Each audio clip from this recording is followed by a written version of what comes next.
Assalamualaikum warahmatullahi wabarakatuh. Bismillah, alhamdulillah wa syukuri nikmatillah la haula wala quwata illa billahil aliyul adim. Dakwah tauhid. Zaman sudah terbalik.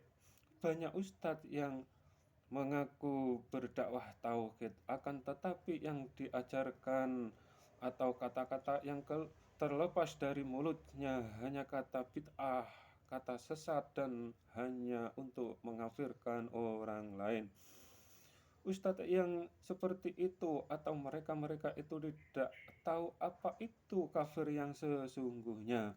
Orang-orang yang anggapan Tuhan atau zatnya Allah mempunyai anggota badan dan zatnya Allah bertempat, yang demikian itu mereka hanya orang-orang kafir atau bukan orang Islam. Orang Islam yang sesungguhnya tidak menyelisihi ayat atau seruan ayat jangan samakan, jangan sekutukan zatnya Tuhan dengan makhluknya.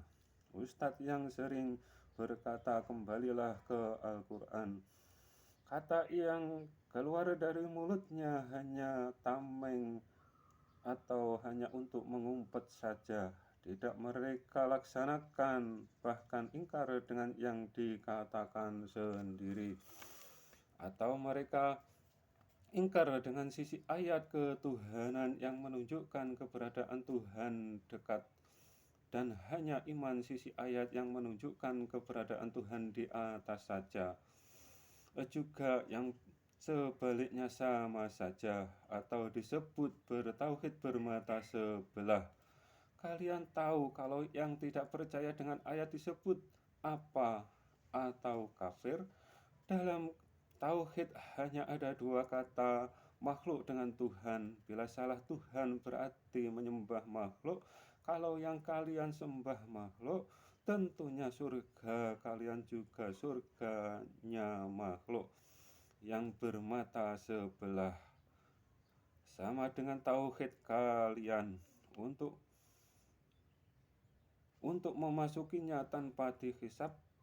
Bila kalian beranggapan ahli surga udah pas dan pasti sama dengan yang kalian imani, surga yang sesungguhnya hanya untuk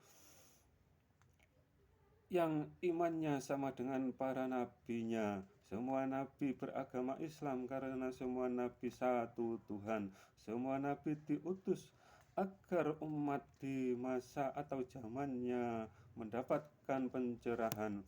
Karena setiap manusia dilahirkan dengan dibekali agama Islam atau ada janji dengan penciptanya di awal kehidupannya atau dalam kandungan ibunya, ada persaksian dan perjanjian kepadanya atau Allah Subhanahu wa Ta'ala. Tidak ada agama selain Islam. Adanya nama itu setelah tauhidnya menyelisihi nabinya masing-masing. Lalu Tuhan mengangkat nabi yang lainnya dan syariatnya berbeda dengan nabi yang sebelumnya. Karena juga hukum syariat itu memang dapat berubah-ubah dalam situasi dan kondisi yang memang memungkinkan untuk merubahnya. Bukan berarti yang dulu itu salah, akan tetapi tak layak dipertahankan, bahkan bisa jadi wajib diubahnya. Contohnya, menikahkan anak dengan anak yang dilakukan Nabi Adam.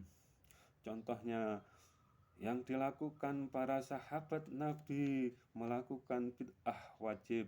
Ayat-ayat dijadikan satu jadi kitab suci Al-Quran, dan di masanya ada yang pro dan kontra. Kalau masih ada yang memahami semua bid'ah sesat dilakukan, ya jangan ikut bacanya yang sudah dikitabkan, biar tidak gagal memahami ayat-ayat Al-Quran. Kayak kalian yang bertauhid bermata sebelah. Disabdakan, Di akhir zaman, orang-orang yang membaca ayat Al-Quran tidak sampai ke kerongkongannya. Siapakah yang demikian? Mereka-mereka yang bertauhid bermata sebelah.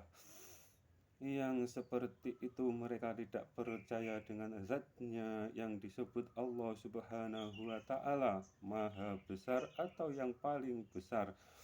Orang-orang yang munafik menyebut Tuhannya maha besar dan lain-lainnya, akan tetapi hatinya, pikirannya ingkar dengan sifat zatnya Allah subhanahu wa ta'ala. Sesungguhnya 99 asma sifatnya zat yang disebut Allah subhanahu wa ta'ala wajib wujudnya, tidak ada satupun yang menyelisihinya. 99 asma sifatnya kesemuanya maha sempurna. Tauhid dapat dipahami dari 99 asmanya, dan itu semua dari ayat-ayat Al-Quran. Bila kalian bertuhan menyelisihinya, berarti kalian bukan umatnya Nabi Muhammad sallallahu alaihi wasallam, atau juga nabi-nabi yang lainnya. Semua nabi tidak pernah menyelisihi tauhidnya nabi sebelumnya, cuma penyampaiannya ke umatnya berbeda dengan yang sebelumnya. Kalau di Alkitab awal kejadian itu firman, sedangkan beliau Nabi Muhammad sallallahu alaihi wasallam bersabda, bila berselisih kembalilah ke Al-Quran. Yang demikian jangan separuh-separuh seperti kalian yang bertauhid bermata sebelah. Iman satu sisi ayat dan ingkar dengan sisi ayat yang lain. Awal kejadian itu firman,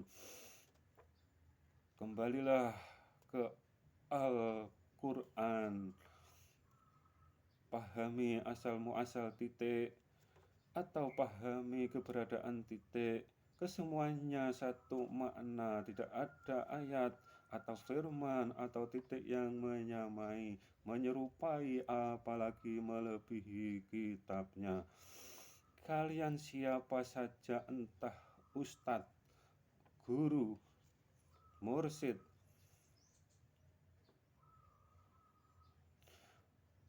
atau hanya sebagai santri atau murid, bila tauhidnya menyelisih ayat-ayat ketuhanan, kalau amal ibadah tidak melalui hisab dan langsung dimasukkan ke dalam surganya titik-titik yang bermata sebelah. Yang ada di kitab itu disebut ayat, sedangkan yang disebut dalil itu langit bumi atau semua alam semesta beserta semua isinya. Jangan samakan, jangan sekutukan kalam qadim dengan dalilnya atau makhluknya. Semoga kita semua selalu mendapatkan iman hidayah dari Tuhan yang menciptakan semua alam semesta yang ada. Kalian mengikuti ajaran Nabi siapa saja dan anggaplah syariatmu yang paling benar menurut kalian masing-masing. Akan tetapi bila salah iman pasti merugi. Kelak di akhirat kita semua adalah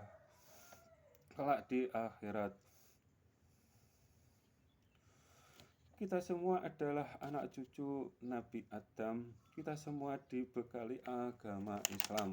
Setiap diri ada janji dengan Tuhan yang disebut jati diri atau hakikatnya diri itu ruh kita yang berjanji kepada Tuhannya.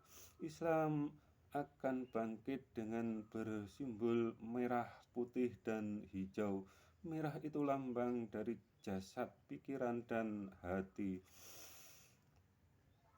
atau yang disebut jasmani, dan Islam atau syariat wilayahnya jasmani.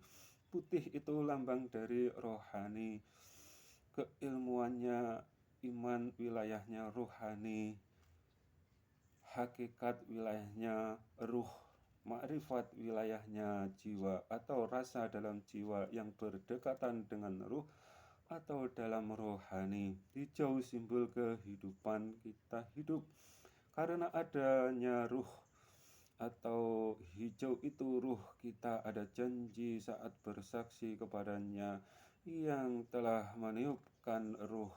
Jangan samakan yang meniupkan dan yang ditiupkan.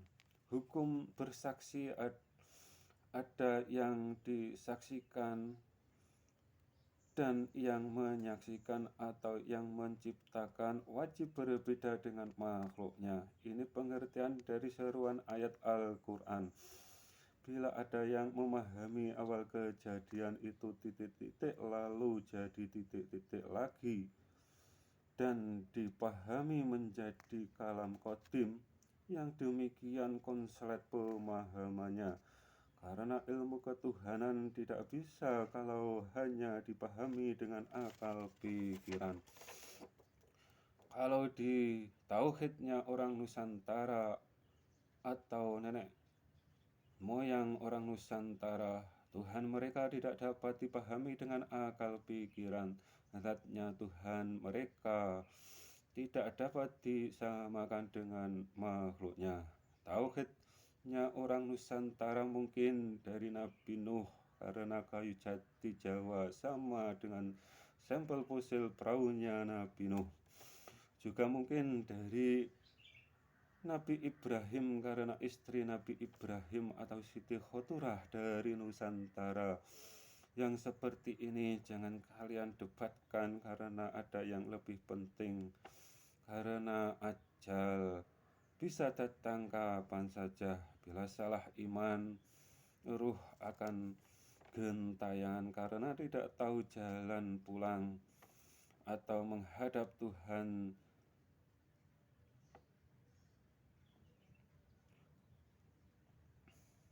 atau menghadap Tuhannya sama dengan makhluknya. Bila salah iman, pasti amal ibadah kita akan terbalas. Wassalam.